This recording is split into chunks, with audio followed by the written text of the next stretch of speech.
তোমরা একটু উলুধ্বনি দিয়ে সহযোগিতার হাত বাড়িয়ে দেবেন। মা বোনদের উদ্দেশ্যে বলছি, তোমরা একটু উলুধ্বনি দিয়ে সহযোগিতার হাত বাড়িয়ে দেবেন। আমাদের সেই ঐতিহ্যবাহী সড়ক এই প্রথম শুরু হচ্ছে, কাছে ঘুরছে পিলটু দাস। আপনাদের কাছে অনুরোধ করে বলছি, মা বোনদের কাছে অনুরোধ করে বলছি, আপনারা একটু সহযোগিতার হাত বাড়িয়ে দেবেন, সহযোগিতার হাত বাড়িয়ে দেবেন। আপনাদের কাছে বিশেষভাবে অনুরোধ করে বলছি, পিলটু দাস প্রথম কাছে ঘুরছে, পিলটু দাসকে কাছে ঘোরার জন্য সহযোগিতার হাত বাড়িয়ে দেবেন। মা বোনদের কাছে বলছি, আপনারা একটু উলুধ্বনি দিয়ে সহযোগিতার হাত বাড়িয়ে দেবেন।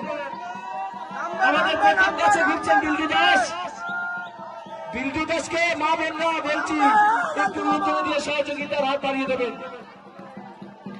নামবে নামবে লালটু মামা নামবে, নামবে।